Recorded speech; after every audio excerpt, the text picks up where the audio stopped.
नमस्कार। Alaknanda cruise line आप सभी का हार्दिक स्वागत करती है। सभी यात्रियों से निवेदन है कि वे ऐसा कोई भी कार्य न करें जिससे कि सह यात्रियों को असुविधा हो। अभिभावक अपने बच्चों का ध्यान रखें। बायो टॉयलेट्स की सुविधा दोनों ही डेक पर उपलब्ध है। सभी यात्रियों की सुरक्षा के लिए लाइफ गार्ड्स ड्यूटी पर मौजूद हैं। साथ ही नियमानुसार लाइफ जैकेट्स, लाइफ बॉयज व अन्य उपकरण उपलब्ध हैं। सभी यात्रियों के लिए लाइफ गार्ड्स के निर्देशों का पालन करना अनिवार्य है।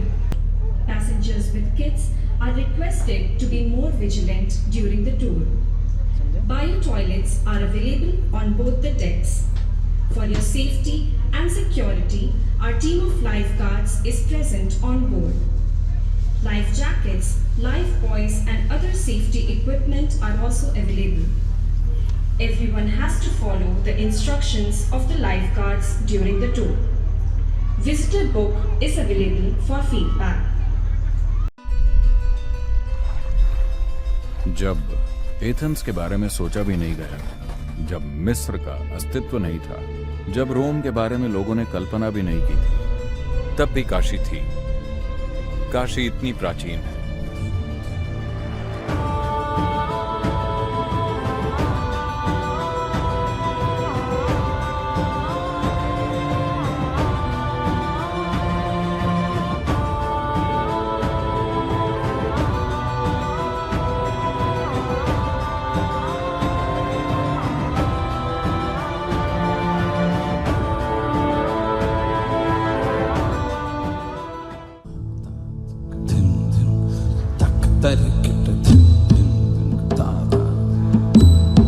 काशी एक असाधारण यंत्र है, जैसा न उससे पहले कभी बना न ही उसके बाद। ये शहर सिर्फ एक रहने की जगह ही नहीं थी, ये एक ऐसा यंत्र था जो आपको हर सीमा से परे ले जा सकता है। एक ऐसा यंत्र जो इंसान को ब्रह्मांड से जोड़ता है।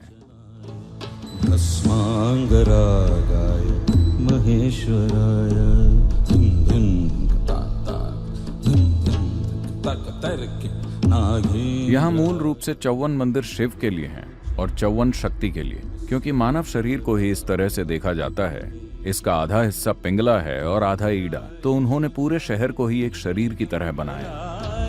तस्मै शिवाय नमः शिवाय, तस्मै नकाराय नमः शिवाय, ओम नमः शिवाय, ओम नमः। ये संगीत, कला, ज्ञान और व्यापार का भी एक मुख्य केंद्र था। एल्बर्ट आइंस्टाइन ने कहा था कि वेस्टर्न साइंसेस इंडियन मैथमेटिक्स के बिना एक कदम भी नहीं बढ़ा सकते, और वो मैथमेटिक्स इसी जगह पैदा हुआ। हजारों सालों से पूरी दुनिया से लोग यहाँ आते रहे हैं। गौतम बुद्ध ने अपनी पहली शिक्षा भी यहीं आकर दी। अगर आप भारत में पैदा हुए हैं तो आपका एकमात्र सपना है काशी जाना। काशी रस्मों से भरी हुई है। यह अनुष्ठानों का केंद्र रहा है। भीतरी प्रक्रिया करने से ज्यादा भरोसेमंद कुछ नहीं होता। वो सबसे अच्छा तरीका है। तो एक प्रक्रिया में दीक्षा मिलने के बाद आपको उसी पर निर्भर रहना चाहिए। ये चीजें इसलिए बनाई गई क्योंकि ये जनता के लिए हैं। उन्हें खुद के साथ कुछ भी करना नहीं आता, पर वो इतना जानते हैं कि कुछ करना जरूरी है। तो इसीलिए एक ऐसा यंत्र और यंत्र के साथ जुड़ी जटिल रस्में करना बहुत उपयोगी है, क्योंकि इससे कई लोगों की एक साथ मदद होती है। एक अनुष्ठान है जिसे सप्तऋषि पूजा कहते हैं। सप्तऋषि यानी वो 7 शिष्य जो शिव के पहले शिष्य थे। शिव के संदेश को फैलाने के लिए वो दूर जाने वाले थे। तब उन्होंने पूछा, हम आपकी पूजा कैसे करेंगे? शिव ने उन्हें एक तरीका सिखाया। वो बोले, इस तरह कीजिए, मैं आ जाऊंगा। ये पूजा उन्हें सिखाई गई थी। फिर उन्होंने लोगों को सिखाई, और आज भी ये उसी रूप में मौजूद है जैसे शिव ने सप्तऋषियों को सिखाई थी। वो प्रक्रिया उन्होंने शुरू की और इस तरह से की कि ऊर्जा के ढेर बनते चले गए। दूसरों को शायद इसका एहसास न हो, मेरे लिए ये एक जीवित सच्चाई है। और लोगों के आंसू बहने लगे। वो नहीं जानते कि ये क्या है। जो इसे कर रहे हैं वो नहीं जानते कि ये कैसे होता है, पर वो सिखाई गई प्रक्रिया के हिसाब से पूजा करके इसे एक सच्चाई बना रहे हैं। देखिए, इस नाव को चलाने वाला व्यक्ति इंजन बनाना नहीं जानता, उसे बस उपयोग करना आता है, जो काफी है। तो उन्होंने बस वैसे पूजा करना सीखा जैसे सप्तऋषि करते थे। 7 लोगों ने बैठकर पूजा की, जो कि जबरदस्त थी। मैंने किसी भी मंदिर में इतनी ऊर्जा कभी नहीं देखी। मैंने कई मंदिर देखे हैं, जहां भी मुझे ऊर्जा महसूस होती है मैं जाता हूं। मैं वहां प्रार्थना करने नहीं जाता, मैं मांगने नहीं जाता। मैंने जीवन में कभी किसी मंदिर में अभिषेक या पूजा नहीं की है, ठीक है?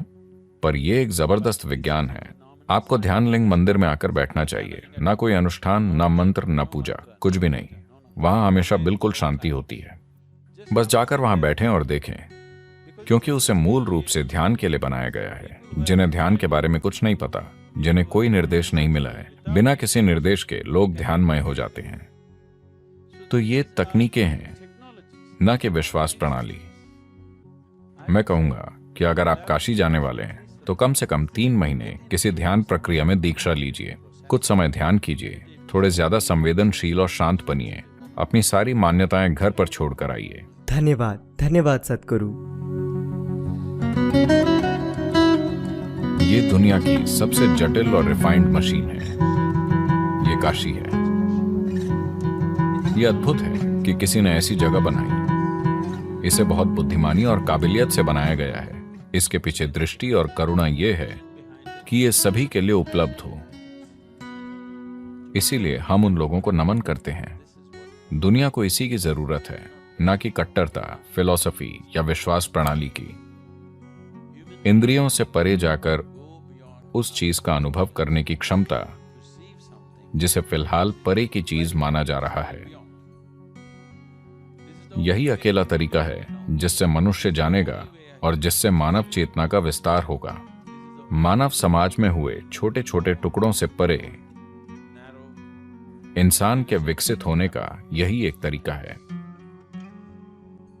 पर उन यंत्रों को व्यवस्थित रूप से नष्ट किया जा रहा है। इन चीजों को वापस लाना महत्वपूर्ण है। अतीत से हम बच निकले, पर क्या हम भविष्य से बच पाएंगे? ये मानवता का दुर्भाग्यपूर्ण इतिहास है कि धरती की सबसे महान चीजें नहीं बचती, सबसे भद्दी चीजें बची रहती हैं। यदि हम समाज में अच्छी संस्कृति चाहते हैं तो ये बहुत जरूरी है कि हम आसपास मौजूद संस्कृति का पोषण करें, वरना भद्दी चीजें वैसे भी हावी हो जाएंगी। भद्दी चीजें आसानी से प्रकट हो जाती हैं। संस्कृति को प्रकट करना बहुत मुश्किल है, क्योंकि ये हजारों सालों में विकसित होती है। तो ये हमारी पीढ़ी की जिम्मेदारी है कि हम जीवन के सूक्ष्म पहलुओं को सामने लाएं और किसी तरह उन्हें जीवित रखें जितना हमसे हो पाए। हम एक और काशी नहीं बना सकते, पर मौजूदा काशी को जितना हो सके उतनी अच्छी तरह से संभालें और ज्यादा साधन बनाएं जिनसे मनुष्य बड़ी संभावना से जुड़ पाए। हमें पढ़ने के लिए और किताबों की जरूरत नहीं है। हमें और अधिक व्यावहारिक साधन और तरीके चाहिए जिनसे इंसान खुद के बारे में अपनी समझ का विस्तार कर सके। तस्मै शिवाय नमः शिवाय।